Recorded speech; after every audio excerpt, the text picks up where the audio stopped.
Mother Knows Death, starring Nicole and Jemmy and Maria Q. Kane.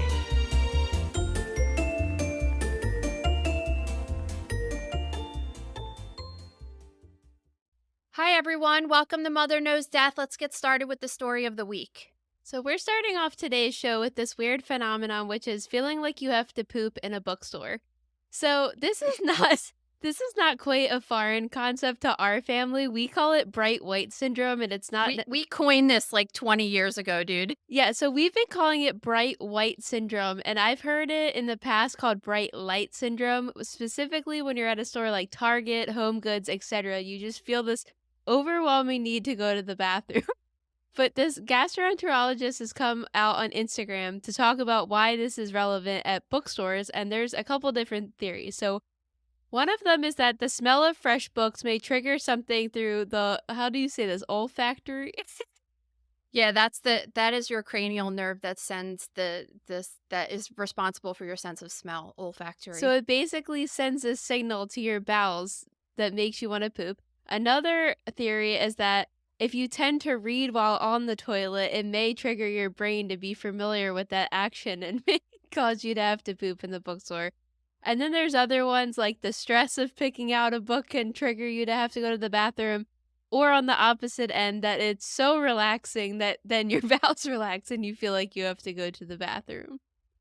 Yeah, I don't really think most of those theories are true because it's like this article is specifically written for people that feel like they have to poop at a bookstore, where we were just describing that it happens to us like every time we go to Target. It's especially Target is the one, but I've read online people like TJ Maxx and Marshalls is a big one too. Oh, yeah, yeah. And what happens is when we eat, so we eat all day, right? And so our bowels are constantly filled with poop, but you're not always actually pooping, right? So something called the parasympathetic nervous system is what connects our brain to our bowels, and something has to tell the bowels to empty, right?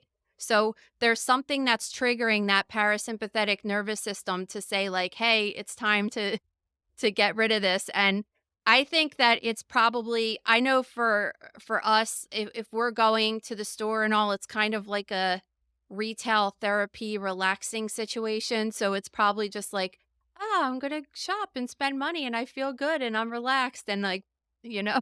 What's your favorite bathroom in public? Um I like ones, well, Bucky's, but that does Bucky's doesn't have anything to do with shopping, right? But I love Bucky's. For those of you who don't know what that store is, it's this mega convenience store that's on the side of highways. At least when we drive to Florida, we see it. It's mostly around in Texas, but they're starting to pop up. There's one in Florida. There's like the biggest one ever in Pigeon Forge, Tennessee, which is where our family goes. So you've been to Yeah. the one in Florida, right? But the reason that it's so great is because when you go, there's probably 25 or 30 bathroom stalls, maybe more, maybe less, but around there. And they each have individual doors that you can go in by yourself, shut the door and lock it, and it nobody will bother you. It's not some uncomfortable one that reminds me of like a back in the day when we went to school that actually the one that we used in California had cracks so big in between the doors that somebody hung toilet paper from the little thing you put your purse on to kind of block people because you could really see in. Like it was that big of a gap. And Wow. and I was like, so we saw Lucia and I saw the toilet paper hanging in every single stall, and I'm like, okay, there's a reason for this because this is a weird place to just hang a Yeah. long piece of toilet paper. And yeah, so I hate those kinds, but if it's like a nice bathroom, I'll go. I don't care. I personally really like the bathroom at Nordstrom in Cherry Hill Mall. I think it's a very nice bathroom. Yeah, Um, but it's still got those weird closed side by side stalls. it does, but I used to go to the Barnes and Noble in Rittenhouse Square before it closed. That was my go-to bathroom when I was just walking around the city because again, you're in a bookstore, it's very relaxing and there's just something about a Barnes and Noble bathroom that's just a soothing experience and now we know why. So God, when we were just in California, we visited this little area of the city called Little Tokyo. It was so cool. But we went in this one store to get bubble tea and they didn't have a bathroom and Lucia had to go to the bathroom. So the guy was like, oh, go to Starbucks across the street. Well, we went and there was 10 people in line and then 10 people ended up getting in line behind us, so it must have been the only toilet and they only had one stall.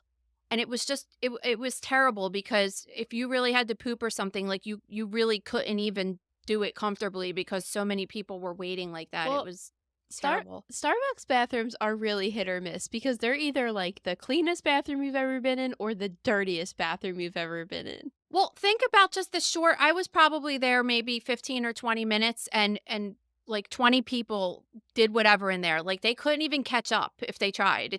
I just think it was just so busy. Yeah, when we were in Vegas, we went to the gas station Terribles, which I've in my opinion is like Buc-ee's but Area 51 themed. So it's definitely different, but they had a pretty good bathroom too. Some of these mega gas stations definitely have really good bathrooms if you're on road trips, so Yeah. I mean, I went to so many different ones since I drove across the country and there was some ones I had to say to the girls like, "Just fucking pee and get it out." Like at this just don't touch anything.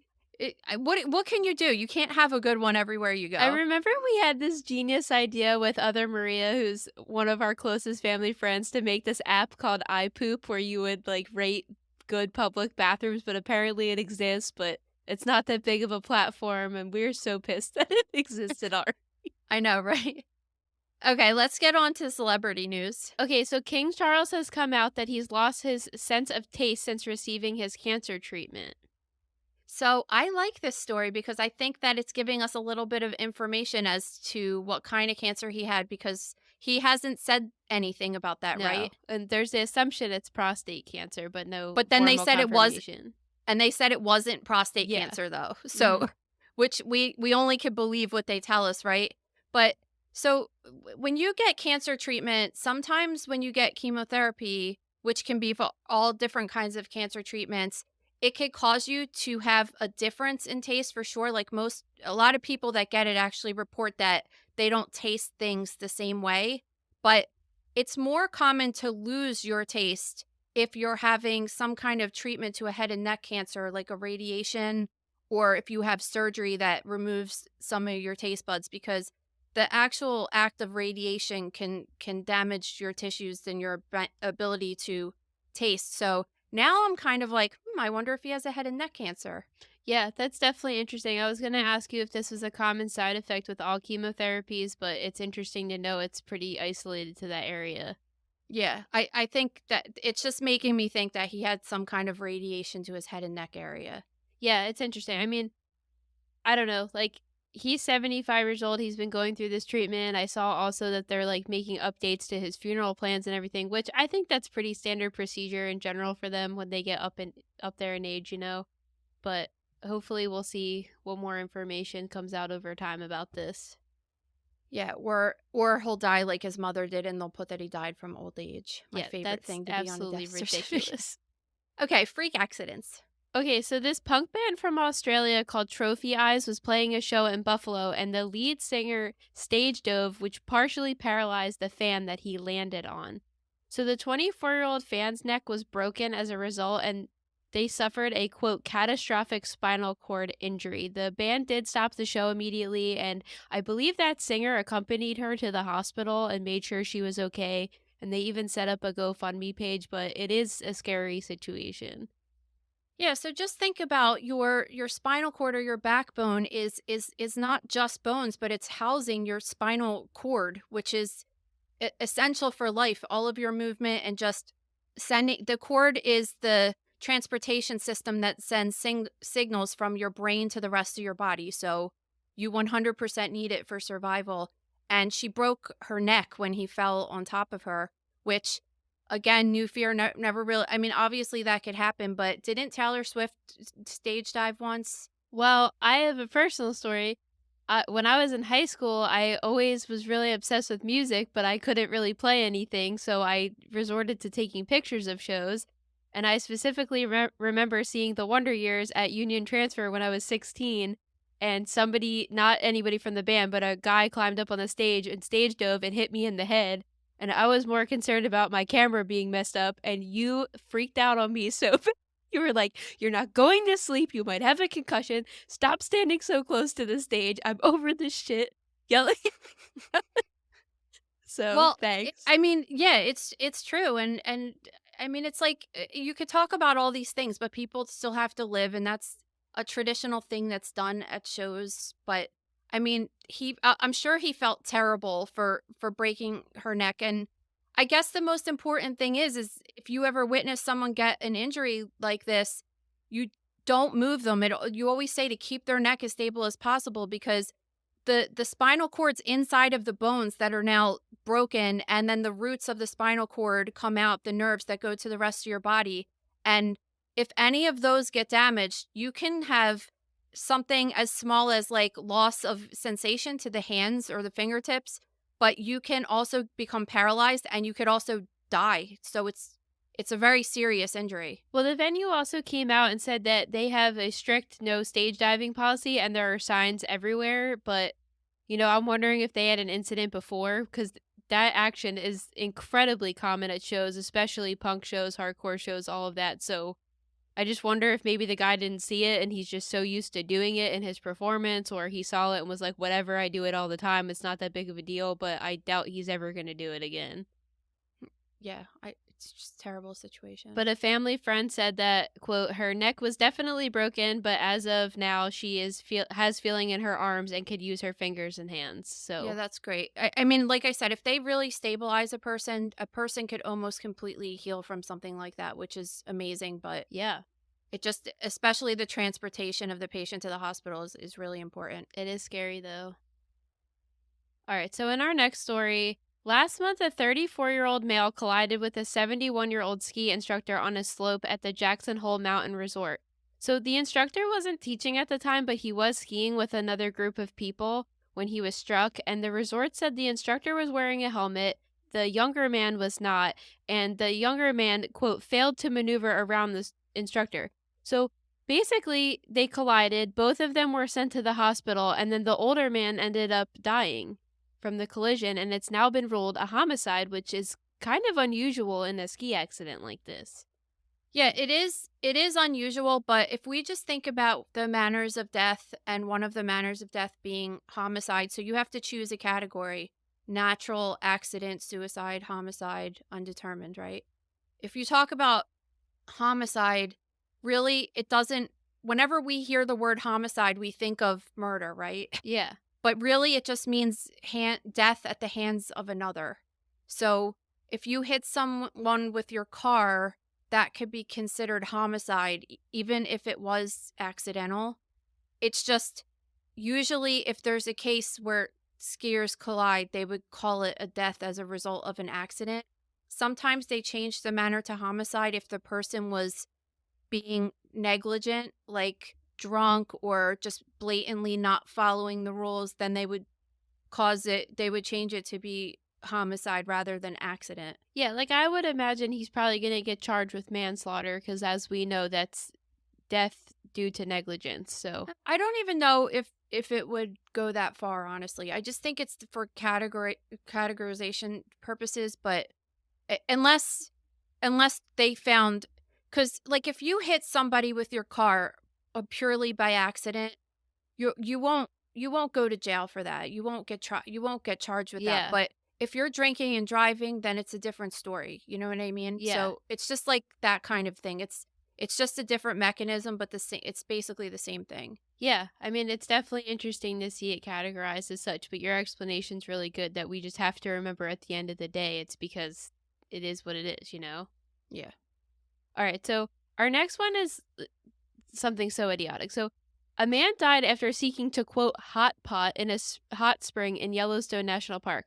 So, a hot spring is a spring produced by heated groundwater onto the surface of the earth. It's usually heated by magma or circulation through faults to hot rock deep in the earth's crust. So, according to this Unilad article that we're reporting on, one of the largest magma chambers in the world is located under Yellowstone. So, this guy, he's 23 years old, is going around seeking to quote hot pot. So, he's sticking Is his. that like a TikTok trend or something stupid, or that's something people do? I've never heard of this action before. I think it's really stupid and like I'm assuming it's tied to, the cooking style of hot pot, which is basically you put food in and boil it, right? In a pot of hot broth. So this guy's going around looking to hot pot. He sticks his finger in a spring to test the water, which the surface of these springs is average around 199 degrees Fahrenheit.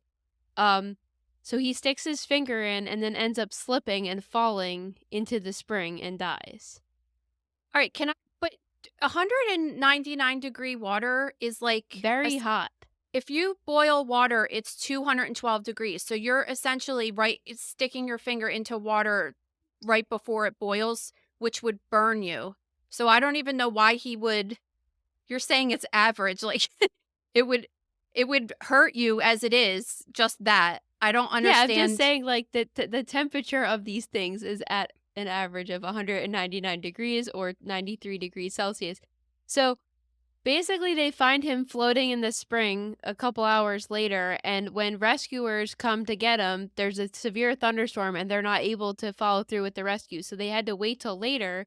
So when they come back later, his body's not there, except his flip flops and his wallet are still floating in there. So they are under the belief that he dissolved in the hot spring. I don't know about that, honestly. Because Like, isn't there a possibility an animal could have drug him out or something? well, I mean, what animal is going in that water though? I mean, think about it. If it's hot for humans, it's hot for any animal like that, unless it was some kind of a weird creature that lived in there that could live in those kinds of temperatures. I don't know. Like, I don't know. this is as far as I know, this is pretty normal water. There's some bacteria in it that gives it. I think when you're near it, it gives it a certain kind of like a sulfury kind of smell. But there's no like acid in it that would completely disintegrate bones.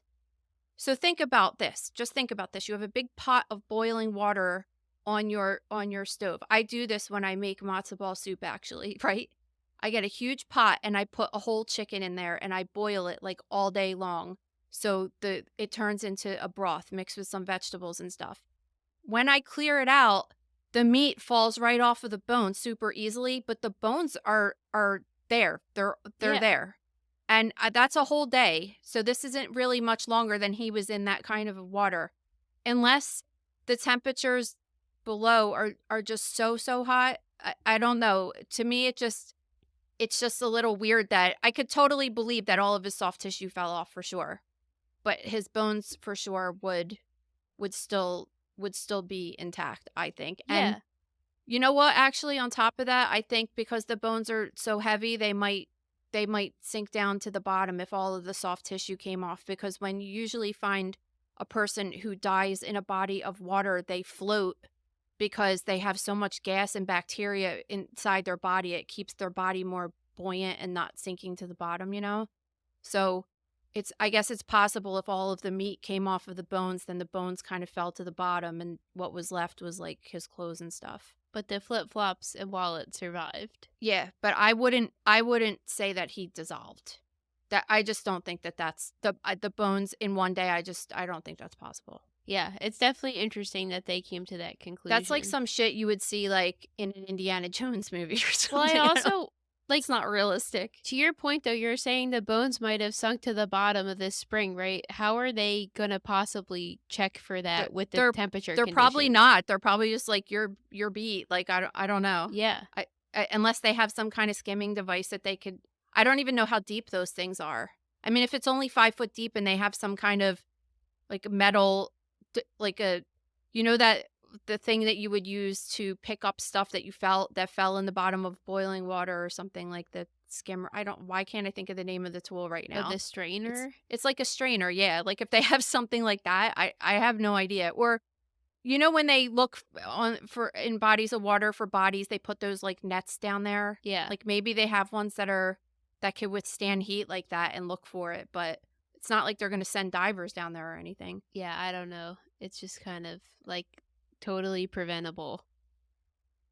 Yeah. I mean, he died of hyperthermia obviously because your body temperature has to stay at 98.6 degrees most of the time in order for your organs to function properly. So being submersed in at least 199-degree water for even a very short period of time would just kill you, you know? Yeah. All right, so our next story is really sad. In Arizona, a bounce house went airborne when struck with a really strong gust of wind, which injured several children, but a 2-year-old boy had died and another child had injuries that were severe that he had to go to the hospital, but they weren't considered life-threatening at the end of the day. This is a fireman's kid too. I felt so terrible. Yeah, and the parents are expecting another baby, I guess any day now, because they said middle to end of May. So it's you lose your child right before you're about to welcome another one into the world. It's such an absolute horrific tragedy. I could have sworn when we rented a bounce house one time for one of the kids' parties, I could swear that when they dropped it off, they like bolted it into the ground with these stakes and stuff. Like one of those really heavy duty ones. I mean, yeah, there's probably some level of securing they need to do to these, but They sell them on Amazon now, so it might have been just like a crappy one. yeah, or winds can be super strong, so maybe it just wasn't equipped for that. I'm sure there's warnings that if it's a windy day or something that they can't even you're not even supposed to have them out or whatever, but it's just really sad that this happened because I'm Yeah, sure it it was is. just somebody being innocently overlooking something. They didn't intend to do it. Yeah, I mean, it's just terrible. All right, so last in freak accidents is this woman was on a beach in Mexico when a bull suddenly appeared and took interest in her belongings. According to officials, it's not unusual that livestock appears on this beach, but normally it's donkeys, not bulls, so that was kind of unusual. So in this video a bystander took, you see people yelling at this lady because, this bull is on the beach and it's taking an interest in her bags and towel and stuff, and she just will not walk away from it. She's like trying to get her bag and her stuff. And everybody's yelling at her, just step away and get it later. They're actually calling her a fucking moron Yeah, in they're the video. They're like, yeah. "You're a fucking moron. Get away." Like, because even if you're not from there, if you're not from anywhere that has animals that go on the beach, like what do we have at the most? Seagulls go on our beach. I know that like if some big huge animal is near me, I'm getting away. You don't need your beach bag. You could always go back and get it. Yeah, so people are literally yelling at her, "You're a fucking moron, get away from it." And she just keeps trying to grab her bag. So it pisses the bull off, and then he starts chasing her. Yeah, And he starts ramming into her for 20 whole seconds, which is a really long time if you're getting attacked. Of course, everybody around is like, I don't even know what to do because I'm not putting myself at risk saving this lady because she just was being dumb, right? it's weird because when I first saw the video on social media this morning, I think, and when I'm laying in bed looking at videos, I have the volume off because I have respect for my partner. Unlike opposite everyone else around us is Both our always blast husbands, your mother. and my mother, yes. But yeah, so I was watching it, and so I didn't have the volume on, and I was like, oh my god, why is no one helping her? That's what I kept thinking.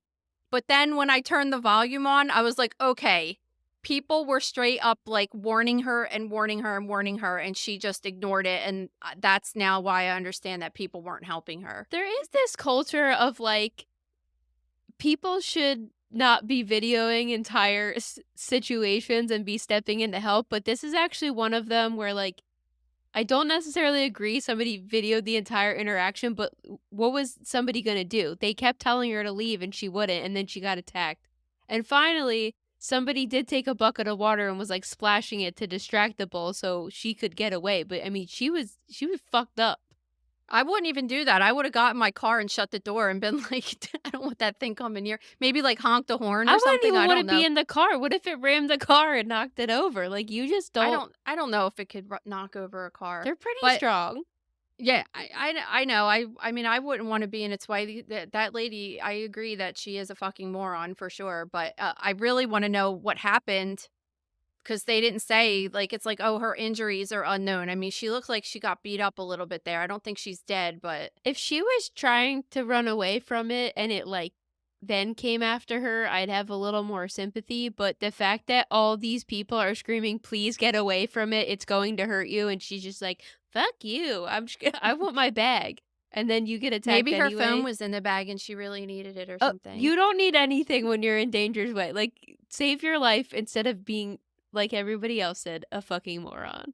But we do talk about this in the gross room a lot, this culture of because we get so many videos sent to us all the time of this culture of just like people recording terrible shit and nobody doing anything to help people.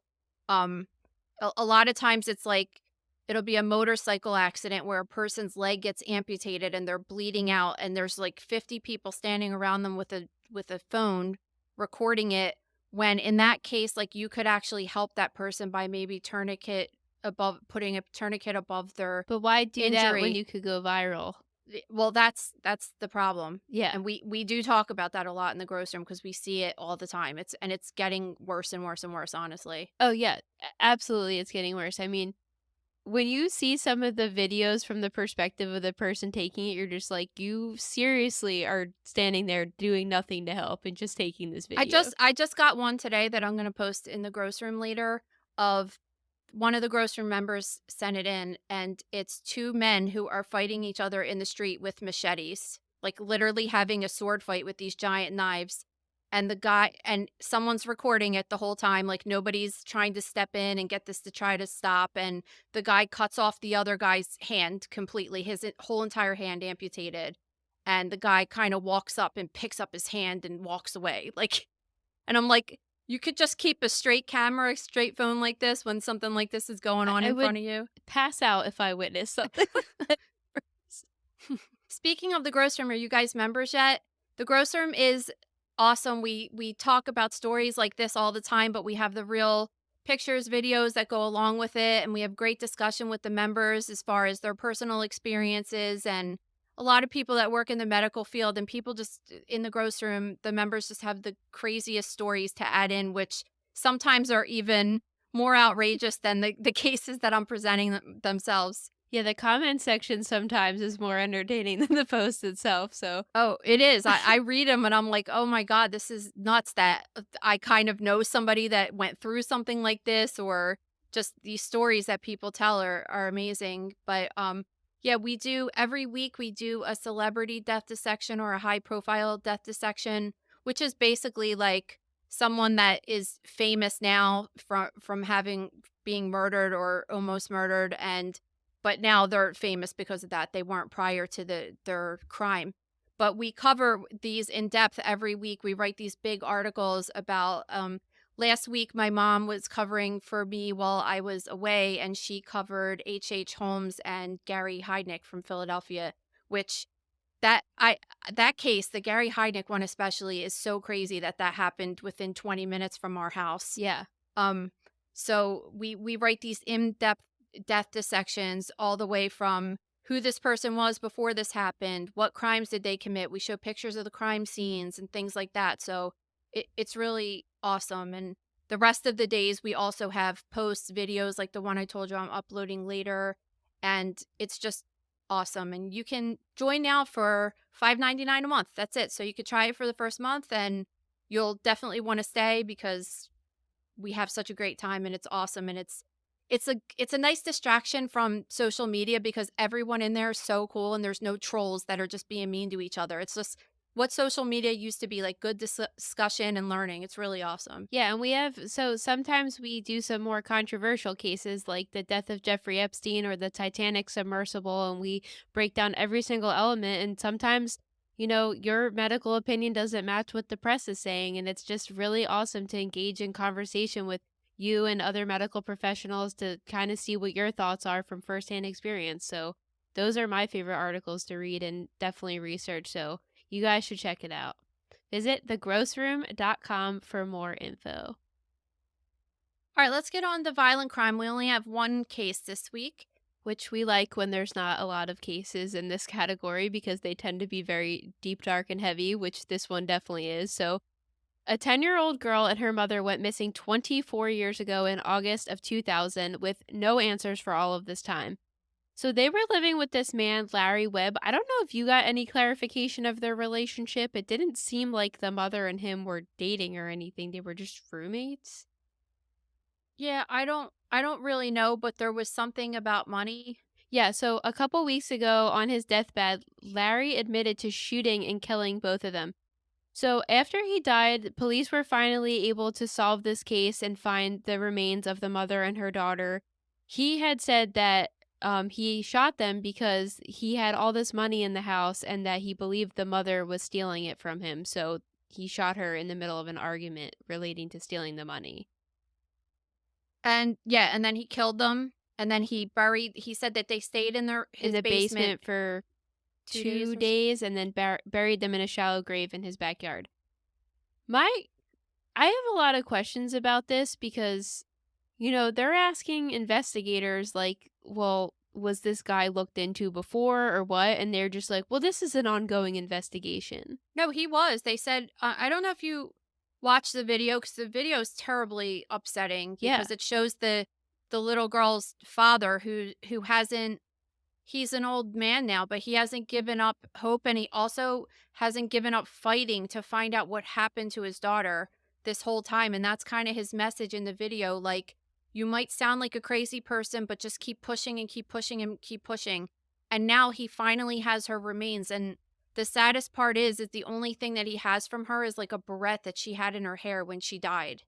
Um, but when you watch the video, they say that there was a time that they found a bullet embedded in Yeah, the but that wall. wasn't until 2020. So why did it take 20 years to I don't even look? know. So basically this case happened and the police department has come forward saying that they believe mistakes were made in the initial investigation, which like no shit. So then new leads came forward in 2020 where they discovered a bullet with one of the victims' DNA on it. And then the guy, Larry, wasn't even indicted until 2023. So I'm still kind of like, why did it take 3 years between finding this crucial piece of evidence with obviously one of the number one suspects, the person they lived with?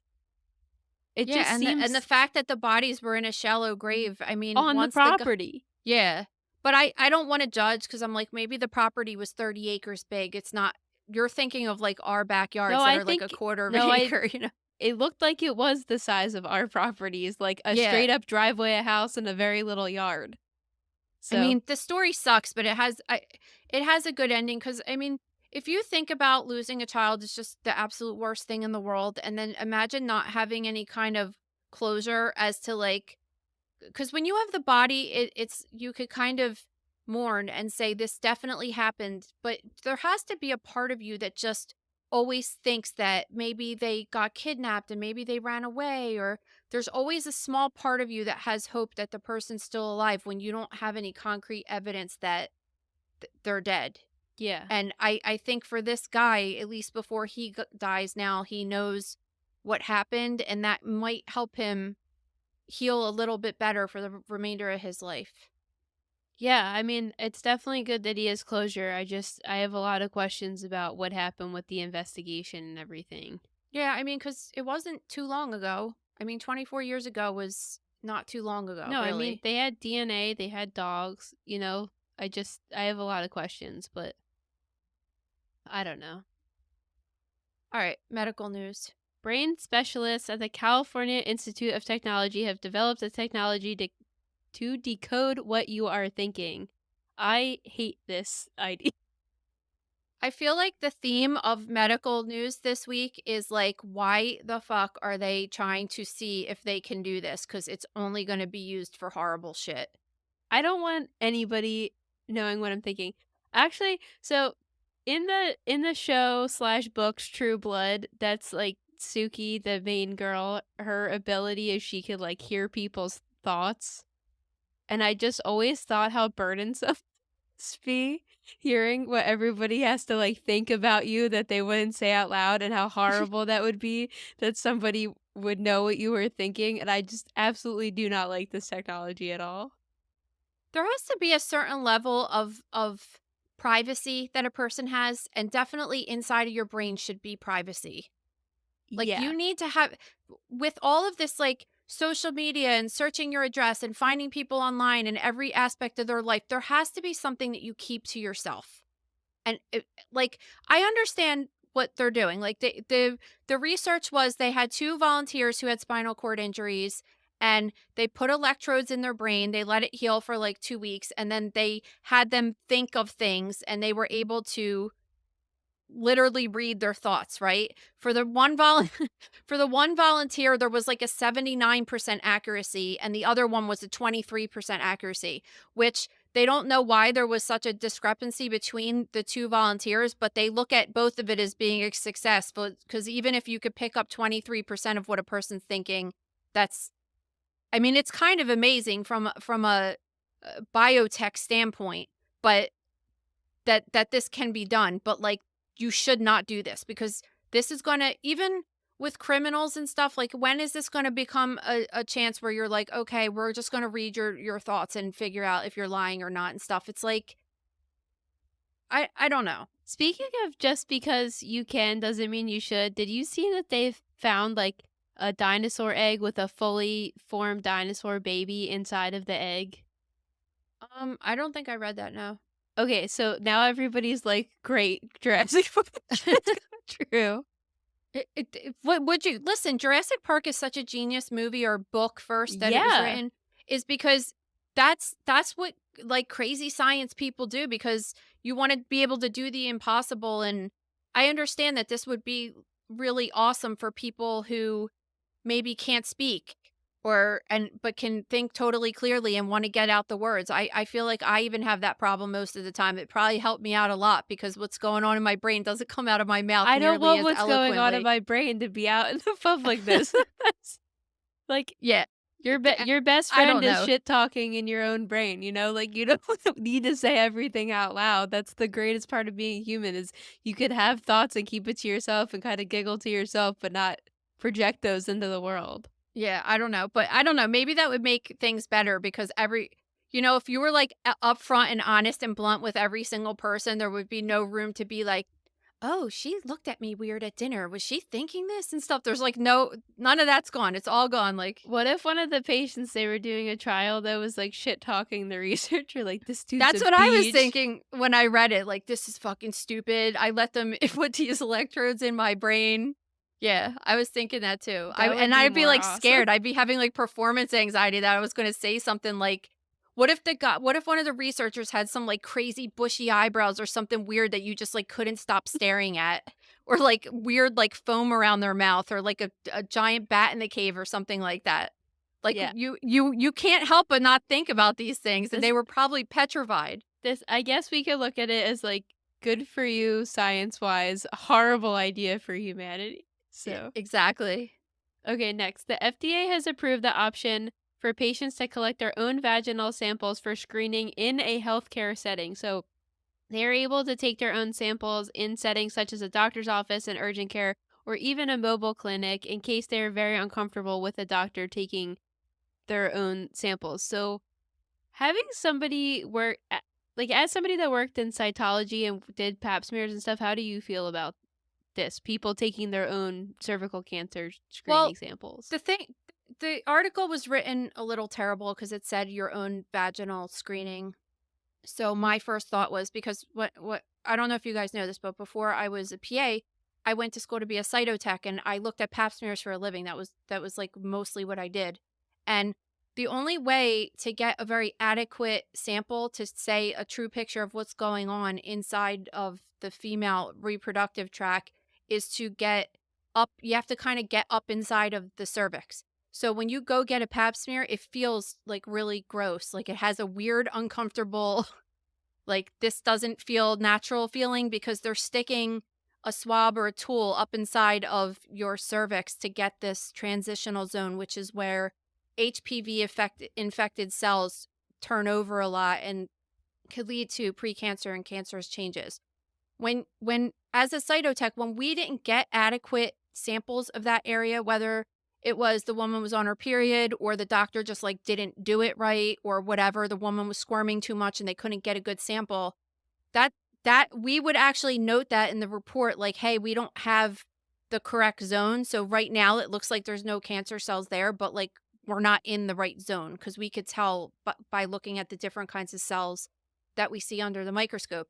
So my first thought with thinking this is, like, if trained doctors can't even get adequate samples sometimes, how is a person going to do this by themselves at home? Because you still have to go and up into the cervix like that. That happened to me once. I had my pap smear done and then they called me and said they didn't do it right and I had to go back and get it done again. Yeah, I mean, it happens. It doesn't happen a lot, but it happens. So they did create this thing that I looked up that was it's called a teal wand, and what it looks like is it looks like they're gonna have women insert it in their vagina like a tampon. It almost looks like a tampon, and within the tampon is this swab that you kind of push all the way up. That's going to go up into the cervix and get those cells that they need to check. The thing is that for me, once a woman feels that weird, gross feeling, is every single person going to tolerate that uncomfortable, weird feeling for a second? You know what I mean? Like, I feel like there's going to be issues with collection. Honestly, this sounds 1,000 times worse to me than them sticking that medieval contraption up your coochie and doing it in 30 seconds. Not even 30 seconds. It takes 5 seconds. I mean, I understand the point of it because this is what they're fighting. Like, okay, in United States, cervical cancer used to be a huge killer among women, and now it's under control because of things like the HPV vaccine and cervical cancer screening and everything. But still, there's 11,000 cases of it in the United States a year. It's much higher in other countries, and of those, almost half of these women die. 4,000 of them die from it. And when they do some investigation to find out exactly like how they got stage 4 cervical cancer, just because women are supposed to get screened every couple years, it shouldn't ever get to that point. They find that some of the women, most of them actually never had a pap smear, and then there's like 10% of them that haven't had a pap smear in 5 years. So, what they want to do is just to make sure that women are testing every couple years just to make sure, cuz even if you catch it early or at precancer stages, it's much better than being diagnosed with formal cancer, cuz then it's just trickier to treat and it's nastier, and the probability of you dying from it is just much higher.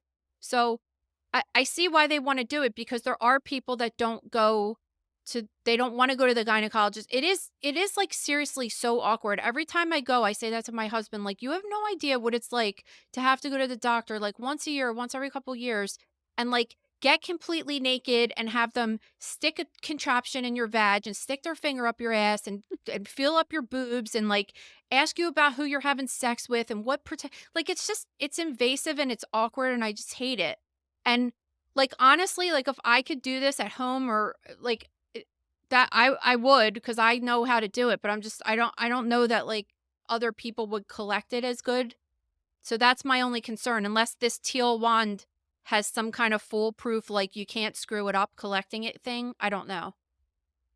Yeah. I'm into it. I'm not against it.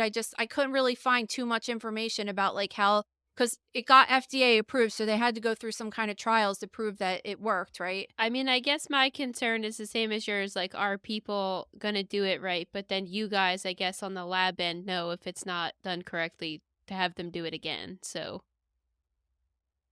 I don't know the method that they're even looking. So a traditional cytotech will look at the cells under the microscope, but I'm assuming that they're testing for DNA of HPV to see if a person's high risk or low risk or just negative.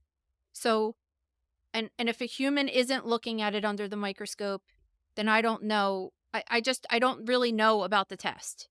I'm curious about it. I want more information. That's all I want to say. yeah. All right, next. A new study led by University of Nebraska found that regular vapors between the ages of 13 and 17 who reported using an e-cigarette at least 8 times a day have 30% more lead and twice as much uranium in their urine compared to their peers who only occasionally vaped. Uh, Surprise? I've been saying this since vaping became a huge thing, that like give it some time and all the dirty secrets are going to start coming out, right? You have to give things time to be able to have research and to see the long-term effects on humans. I think we talked about a couple weeks ago or a couple months ago how vaping increases your risk of cardiovascular disease. Um and now we're seeing that this is especially dangerous. Kind of shocking that they're doing this test in children that are 13 to 17 years old who vape regularly. Like, that's kind of insane. Yeah, But and they I don't said want to be naive. I know it happens. yeah, and they said their uranium levels were especially high in those who preferred sweeter flavors as opposed to menthol or minty ones. Yeah, and I mean the concern is obviously heavy metal poisoning and a young developing brain. Even though teenagers sometimes look like adults and everything, their brain is not done developing yet, and to have these heavy metals in the system. It's just unknown the effects of brain development on these kids. And I mean, it's just I think that there's just like a larger conversation to be had about how are these kids even really getting this stuff? How's a 13-year-old even able to vape if you have to be a certain age to buy it? And how do they know about it? Is it pushed on social media? Is it like celebrities are using it? It's like the greatest thing ever. Like Well, what's making all these kids do this? kids, I feel like, are naturally attracted to smoking because it's like a bad thing to do. And then, the flavors are like cotton candy, which is attractive to a 13-year-old. And a lot of the advertising is very colorful. I know that a lot of these vaping companies, as it's kind of goes back to the 60s and cigarette companies, right? Like they started getting in trouble for their marketing practices because they were targeting children. So I think it's kind of coming full circle now where the vaping companies are now making the product and making it more enticing to a younger audience, which is problematic. And I think even just last year, a company got fined for their marketing that was directly geared towards children, basically. Yeah, I don't know. I just but the couple of 13-year-old kids I know, for example, I'm like, I don't know where they would get it unless they're getting it from their parents or something. It has I'm to be sure, like an older person buying it for them, yeah, right? I'm sure a parent, older sibling, a friend's older sibling, Yeah. they can get it. Or, they have sources. It's the same how they get alcohol and everything I else. just think it's different. Like when I was a teenager and all the kids in high school were smoking, like you used to be able to get cigarettes out of vending machines. You used to be able to send your kid into like Gabe even says that. Like his mom would send him into Cumberland Farms with money and be like, "Get me a pack of cigarettes," and they would give it to him as a little child. Like that was back in the day. I just think like right now, it just seems like a lot harder to buy things I like don't that. think it's as hard as you think, though. And, like, do you ever see these memes of, like, 13-year-olds now and me at 13? Yeah, Like, I do. kids look so much older now. I don't think people working at places that sell vapes give two shits who they're selling Yeah, it to. I guess.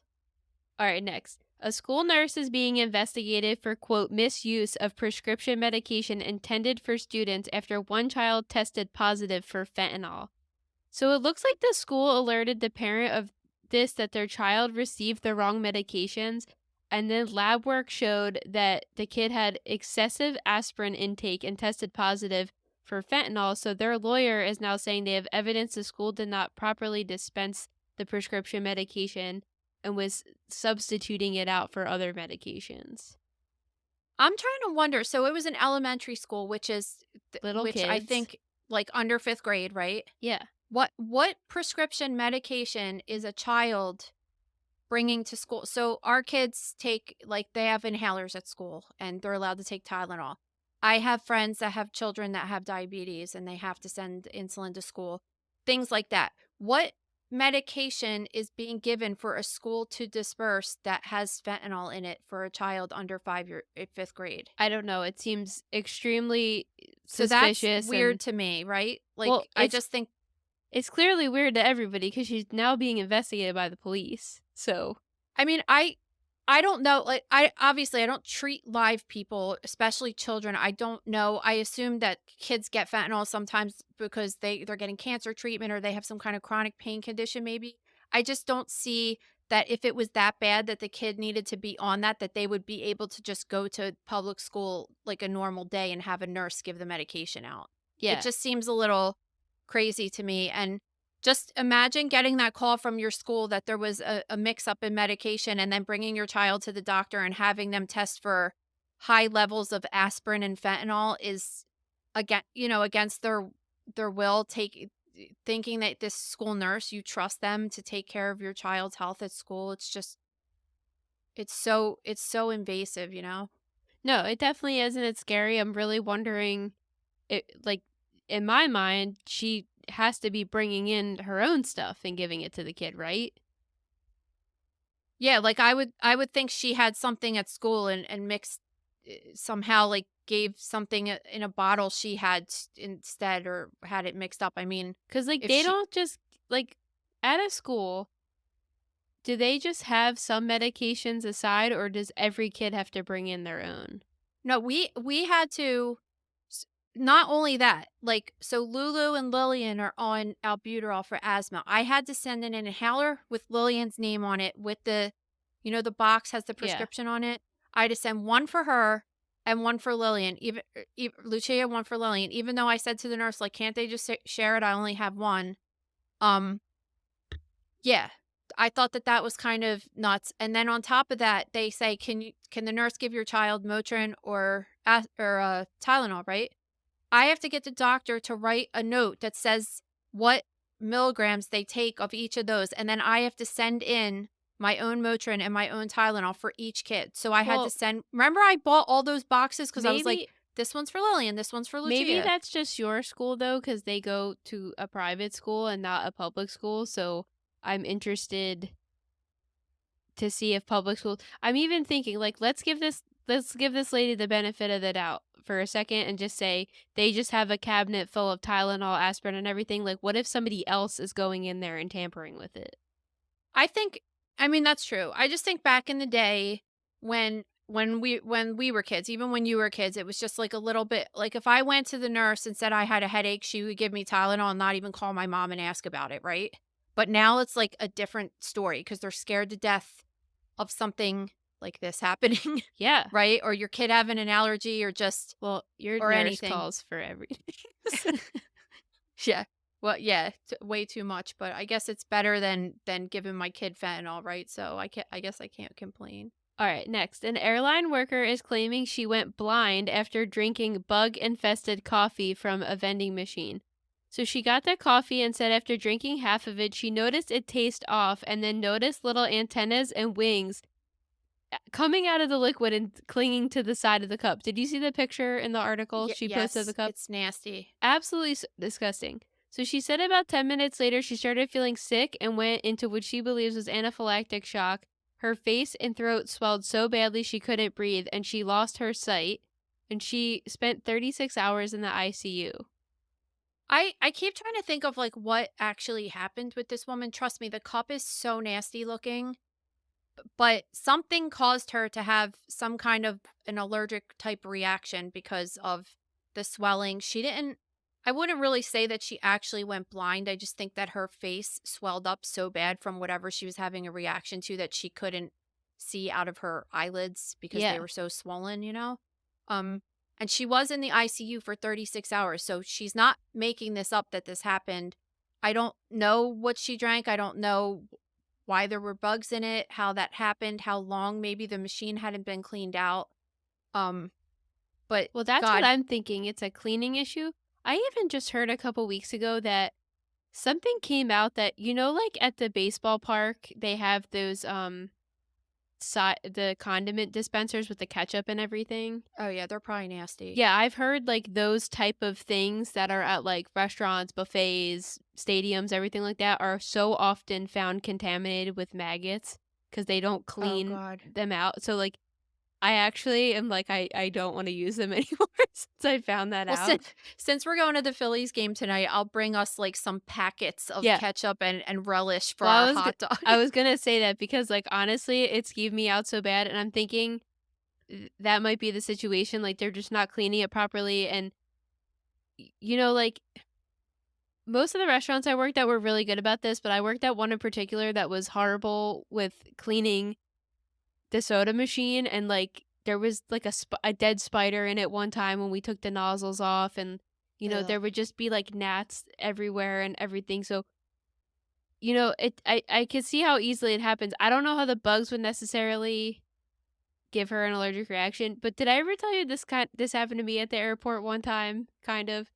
So a couple years ago, I was going to Florida and I got a coffee at I don't even want to say the company name, but I got a coffee at a coffee shop in the airport and I got an iced coffee and the guy hands it to me and I take Oh the yeah, lid I off remember this. to put cream in it and there's just a bee, like a bumblebee, like flying at the top. So I was like, excuse me, and they're busy, so he was like, "What?" And I'm like, "Well, there's a bee in my coffee. Can I just get a new one?" And he was like, "What do you mean there's a bee in my your coffee?" And I was like, "There's literally a bumblebee floating." And You're like, I didn't put it in there. Like, no, where would I so have he gotten goes, it "Are from? you sure it was there?" I was like, "You just handed this to me 10 seconds ago. And did I bring my own bee into the airport?" It just sense. It's past security and everything. That would be a whole new level of psycho to bring a dead So bee in your you pocket. think if it was before security, it would have been totally probable for him to think you brought the bee in, I but no, I don't know. I'm just saying, like, the entire situation was ridiculous. And then he was like, "Oh, sorry." I'm like, I didn't even complain necessarily. I just said, "Can I have a new cup? There's a dead bee." well, this lady didn't really complain either. She just called the company To to be tell like, them, "Hey, just wanted to let you know I have a photo of these dead bugs in this cup that I just drank, and I was in the ICU for 3 days," right? And what was their response? they were like, "Take the 50-cent refund and be on with it." Like, Yeah, right? Like so yeah. So she really should look into that because that's messed up their I response. Like, do "Oh, want to we'll say, refund you 50 cents." in my case, they did make it right and gave me a new coffee out of a new pot that they filled, but the accusation that I put the dead bee in the cup was ridiculous. But yeah, at the end of the day, this lady ended up filing a police complaint and the machine's been shut down while it's investigated. I think rightfully so, because that is gnarly. Yeah. All right, next. Researchers have developed a protein gel that neutralizes alcohol before it enters the bloodstream and essentially makes it harmless. Okay. Again, why? Yeah, like, this is Wait, just just as tell them begging about pe it yeah, it it's begging people to abuse alcohol. but talk about do you want me to talk about it? So what happens when you eat food, right? Is it goes into your stomach and it goes into the GI tract and it gets absorbed into your bloodstream that way. When you drink alcohol, it's kind of opposite. It goes into your stomach when you drink, but it immediately like bypasses your GI tract. It gets absorbed into the wall of the stomach and into the bloodstream and it goes directly to the liver. And this is what makes you get drunk. This is why when you drink alcohol, you could kind of feel it like right away because it gets in there fast, right? So their scientific theory is to somehow coat the alcohol in this gel that you have to take before you drink and it will kind of encase it and then put it into your intestines as if it was regular food and it won't get absorbed into the bloodstream until later, but then it also won't go directly to the liver, but then it also won't get you drunk, which isn't that what the point of drinking alcohol is, right? Yeah, because otherwise, why even bother So drinking it? exactly. I'm like, this is the dumbest shit ever. So this was the quote from their study and this company is it's quote, it's healthy or not to drink. It's not healthy to drink alcohol. However, the gel could be a particular interest to people who don't want to give up alcohol completely, but don't want to put a strain on their bodies and are actively seeking the effect aren't actively seeking the effects of alcohol. So it's basically for people that just like want to drink with their friends but don't really want to get drunk or alcoholics But that are then what's just the point of who drinking? Get a soda, or they make mocktails are everywhere now. I know I'm like who just drinks to drink without feeling drunk? It's It so just doesn't even stupid. make any sense to me. Like why would you pay $20 for a cosmopolitan when you can get like a seltzer water for $1.50 like Or you could get a fake Cosmo for $5 with just the juice. It just doesn't even make yeah, any like sense.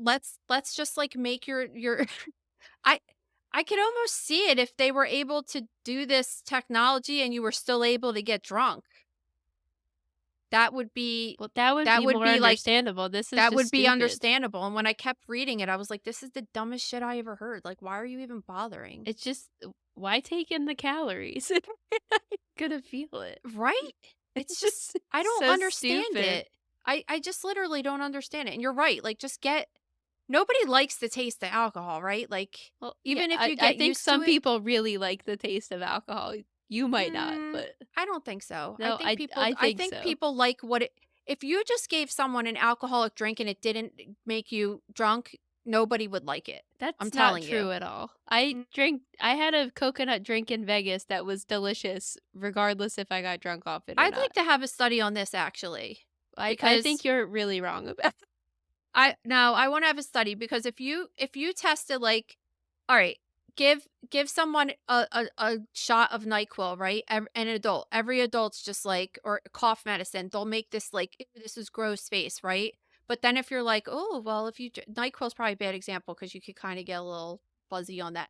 But like once you're like, oh, you can get drunk on this, then you kind of tolerate it more. The Yeah, gross but taste. Like, nobody wants to drink cough medicine just to drink it. it Like, they do it you're because they get drunk. you're just not right, except No, I'm actually very right. I am. you're just not. Alright. This next story is one of my favorite stories of the Well, then, week. like, so would you just, like, sit there and, like, drink hairspray? Seriously. Well, If you that's didn't what get I'm telling. drunk. No, you're not understanding. Drinking straight vodka, yes, might taste like hairspray, but if you have a well-crafted cocktail, you can't always taste the alcohol in it. And the drink itself might be delicious and you might not taste that there's alcohol in it. Like, I understand your argument with straight alcohol, but many drinks are cocktails which are other juices and everything together that actually mask the flavor of the alcohol. So you're getting the effect, but you're also still having a delicious drink. Yeah, I get that. I don't understand why you would wanna Because drink it if you weren't getting at messed that up. point, why even make flavors of it if you're just gonna have to tolerate? Like it just doesn't even make any sense.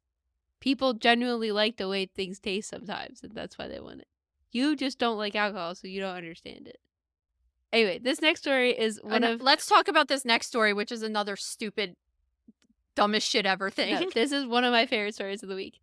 Olympians get so freaky that at Paris Olympics this year they had to introduce anti-sex beds. So these beds are twin-size beds. They essentially look like two hollowed out cardboard boxes pushed together with a thin mattress pad on top of it.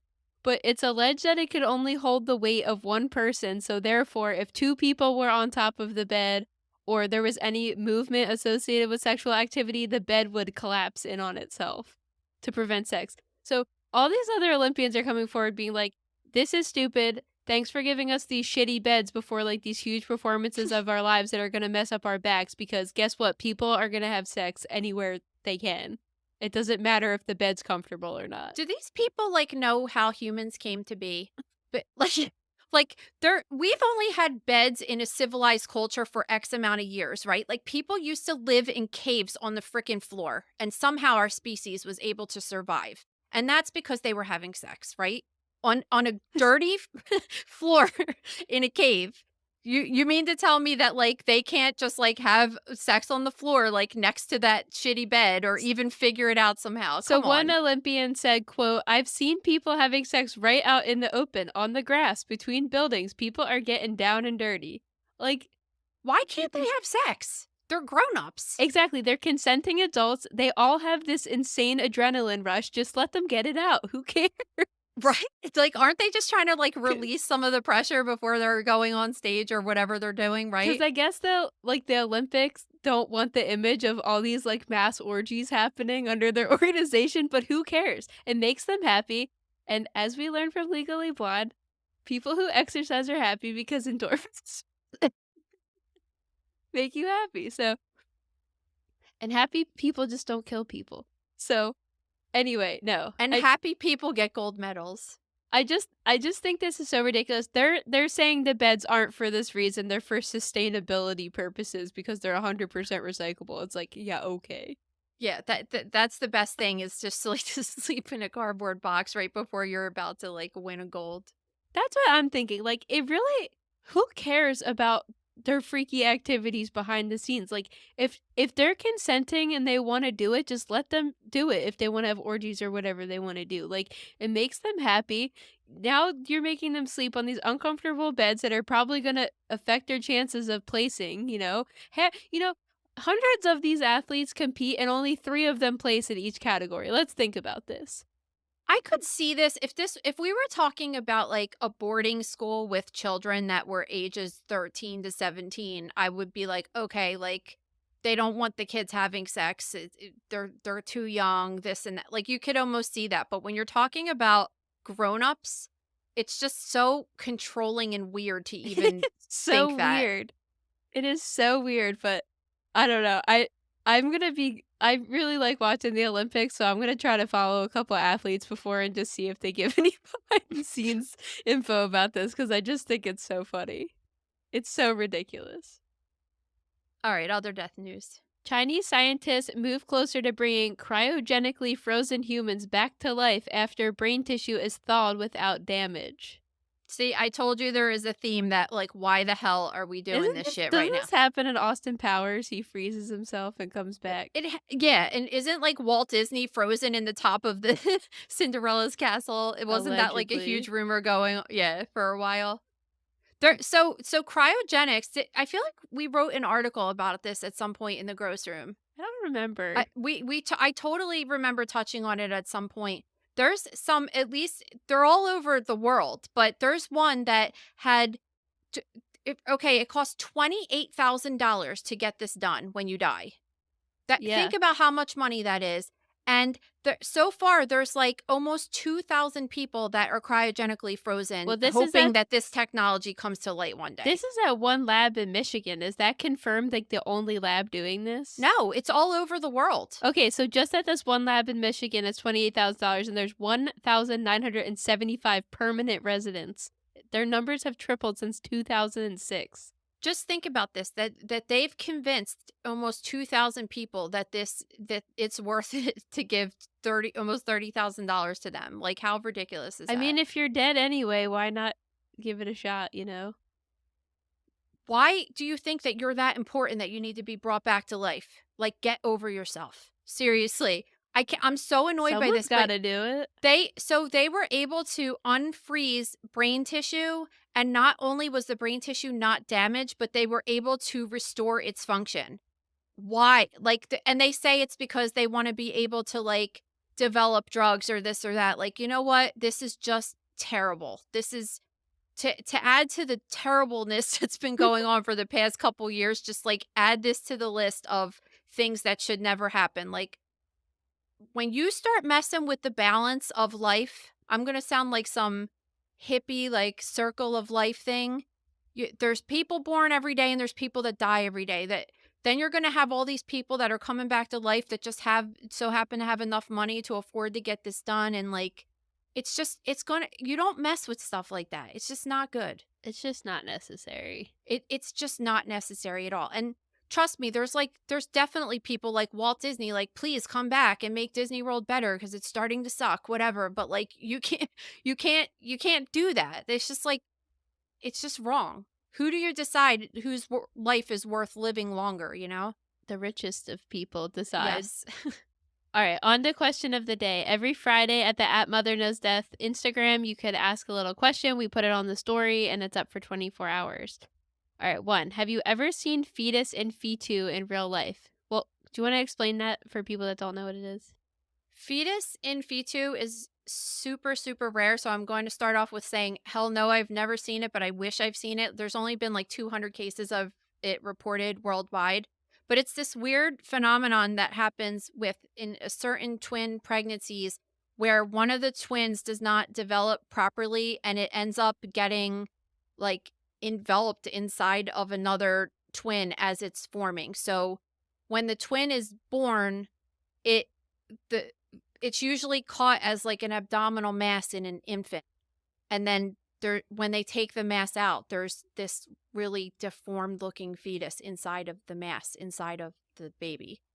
Um, there are some, because a lot of people go back and forth that, is this just some kind of, like, highly developed teratoma, which is another kind of a more common tumor that people get, and that one arises from germ cells. So males can get it, females get it more commonly in the ovaries. I don't know if you've ever heard of an ovary that has, like, hair and teeth in it.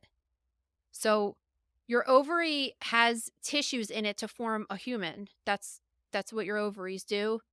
But this develops in an ovary of a female, but it doesn't require a sperm. So all it is like this tumor that grows out of all of these elements that are supposed to form a human, but it's like this haphazard arrangement. So you'll just get, like, there might be, like, pieces of thyroid tissue and pieces of hair, but it doesn't, like, look anything like a human. There might be even a tooth in it. This is a teratoma. But in fetus and fetu, when you open this tumor, it, like, kind of looks like a human, like well-formed legs and feet and things like that. So they think that, like, it could possibly be this highly, like, sophisticated form of a teratoma, or that it is just like a twin absorbed inside of a twin. Now, it's really cool because there's always these cases like in India or something that a woman's like 68 years old and she has this tumor inside of her. It's like the first time she realized it, goes to the doctors and they cut her open and they find this like mummified fetus inside her body that's been there her whole entire life, right? Like you've heard cases like that. But I mean, to answer your question, no, I wish I've seen it. Do they know when the baby's born that that's the deal, or it has to wait till it presents itself? Well, it just depends because you have you always think about medicine from like living in America and just like how things normally go for all of the people you know. Oh, you get pregnant and you find out right away when you're like 4.5 weeks and you go to ultrasounds every all the time and this that and the other, but like in some countries people go through an entire pregnancy and never get an ultrasound or anything. They don't know they're pregnant with twins. So I feel like it would be less likely to happen here, especially when a person's like really monitored, even especially if they're getting like IVF or some kind of fertility treatment that they're going to the doctor all the time. They would know that you were pregnant with twins or whatever. Like it would probably be figured out way earlier. And then another thing is if a young baby here has any kind of mass that's obvious that's sticking out of the abdomen, they would immediately get it taken care of. Whereas in other countries that either the people are living in like low socioeconomic areas or they just some places are so rural that there's like not a hospital for 6 hours or something. You see these kids growing this mass for years and then all of a sudden they finally go to the doctor or finally able to afford to go to the doctor and then they find out that they have this like a mummified fetus living inside their bodies. Yeah, it's super interesting. Yeah, it is. All right. Would you ever consider another job in the medical field? Um I do like stuff that like happens in the ER. But I don't think I'd ever work in that situation because I feel like I would be too nervous working with people that were, like, live and screaming in pain and for their life. I am interested in seeing videos and photos of it, but I don't know if I would actually be, like, cool in that kind of a situation. I would probably if I had to pick one thing, it would probably be, like, dermatology and aesthetic, like, Botox injections, any kind of, like, skincare stuff, yeah, like, that would be what I would mostly be into, I think, besides because I would feel comfortable doing that on live people. Everything else, I wouldn't really be into it on live people. I wanna be, like, the happy person, not I don't wanna see you on your worst day, like, I want you to come in and, like, have a bunch of frown lines and leave and be like, "Yeah, you made me look good." Like, that's I'd be more into that. All right, last. Did you guys eat any good food on your trip? I did you? I don't think I had a bad meal on the entire trip except my one breakfast in Vegas that it wasn't even a bad meal. It was just so expensive for diner food. I was kind of mind blown how much money food costs in Vegas and California compared to here. I was surprised in Vegas because like we went to a buffet at Caesars for dinner and it was like over $200 just for two of us. And we didn't even get alcohol or anything. That was just for soda and food. I Yeah, mean, and it Gabe was and I told delicious, but that's a lot.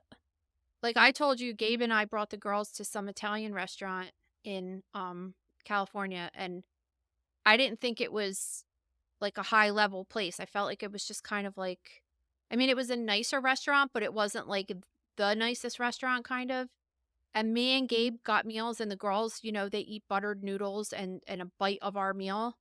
No alcohol. It was, what did I say it was? It was like 300 and some dollars. Yeah, that's outrageous when you have two little I mean, that kids. was with the tip and everything, but $300 for a meal is like a lot for four people. I just thought that that was kind of outrageous. My favorite meal we had the entire trip was we when we were in Denver the first night, we went to this place called the Buckhorn Exchange, which was a super cool restaurant, but we shared a bison prime rib and that was incredible. It was so delicious. What about the steakhouse that we ate at No, for and Gabe's then graduation? That place, Lowie's. Lowie's. That Yeah, place was that was awesome. I no, like that that place. was yeah, that was in Thai for my favorite. I mean, I also had a prime rib that night. I ate so much red meat last week. I felt like shit. That's probably why I had my horrible headache on Tuesday because all I ate was like red meat and cheese and cured meats and everything you're not supposed to eat when you have migraines. So Yeah, that place was good. We had a really good waiter, and it was like a nice meal for our family. yeah, Gabe's graduation dinner at Lowry's was, oh my God, that place was really good. I'm really happy we went there. And then I had a good gluten-free breakfast in Anaheim, I guess. It was near Disneyland. Oh, at What was that place Snooze. called? Snooze? Yeah, that place was good. I believe that was the same place I went at the train station in Colorado. They had gluten-free pancake pineapple Yeah. upside down. And it was good. It wasn't like it was like a good it tasted like pretty normal. So, yeah, Yeah, I mean, pretty decent. really everywhere, like even the night we got back from Disneyland, we just ordered on DoorDash this Mediterranean kebab place for us, and it was also just the most delicious food. Like, I really genuinely did not have a bad meal the entire time. My brunch at Beverly Hills Hotel was absolutely incredible. I sent you a picture of my little cappuccino. God. They No, that place. How much was that? How much was the coffee? $20? No, it was 12, which is a lot for a cappuccino. Yeah, that is a lot. It is, but Starbucks is $10. Like, think about it. There, not here. No, the drink you get at Starbucks is like $9. I don't know. Yeah, I mean, why? It's absolutely ridiculous, and it's really like not that good anymore. So Yeah. I don't know. That was good, and like that property was so absolutely incredible. It really hurts my soul that it's cheapest $1,100 a night to stay there, because I certainly will never 'Cause stay that's there. never happening. Yeah, so it was cool to like go and get, brunch and just walk around. Didn't Whitney die there? Did she? I I swear thought to she God she died did. at the Beverly Wilshire, where Pretty Woman was. Maybe she died there. Did you see that in March a Cybertruck drove through the sign of the Beverly Hills Hotel? No. I saw those things everywhere. I actually saw my first one in Delco a couple weeks ago, which What's was a Cybertruck? those new Tesla trucks that look like they're like Oh, digital yeah. Sims trucks. Yeah, I saw one too. Yeah, they're weird. Yeah, they are. You know what we need to talk about? The weirdest freaking thing in California. Two weird things. Both happened in Santa Monica, actually. One, there's cars that drive by themselves. They're Ubers that there is no driver in the front seat, and they drive and they go on the highway. They can go up to 65 miles an hour. I don't like that. I couldn't believe it. I was scared when I saw a car driving around without a person sitting in the driver's seat. It's so weird. How is that? I just don't even know. The other thing was that there were these little robots going up and down the Oh, yeah. street We that saw had those. like DoorDash in them or Uber Eats in them. And we then saw I guess those, and one of them got like stuck on the curb. dude, what the back hell up. is that? They just like go to people's houses and shit. That shit is like, I felt like I was in Back to the Future Part 2 or something. Like, I'm like, Those what can is never- happening here? Those would never last in Philly. They would get smashed in a second. They get smashed and stolen. That's what I was saying to our friend. We went and visited our friend Blue and his family, and we were like, people don't like just steal the food out of there, because that's what everybody in Philly would do. Yeah. All right. Well, thank you guys so much. We will see you next week with some more news stories. Thanks. We hope you enjoyed our double episodes this week to catch up.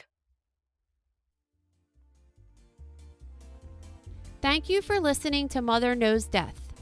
As a reminder, my training is as a pathologist assistant. I have a master's level education and specialize in anatomy and pathology education. I am not a doctor, and I have not diagnosed or treated anyone, dead or alive, without the assistance of a licensed medical doctor. This show, my website, and social media accounts are designed to educate and inform people based on my experience working in pathology, so they can make healthier decisions regarding their life and well-being. Always remember that science is changing every day, and the opinions expressed in this episode are based on my knowledge of those subjects at the time of publication. If you are having a medical problem, have a medical question, or are having a medical emergency, please contact your physician or visit an urgent care center, emergency room, or hospital. Please rate, review, and subscribe to Mother Knows Death on Apple, Spotify, YouTube, or anywhere you get podcasts. Thanks.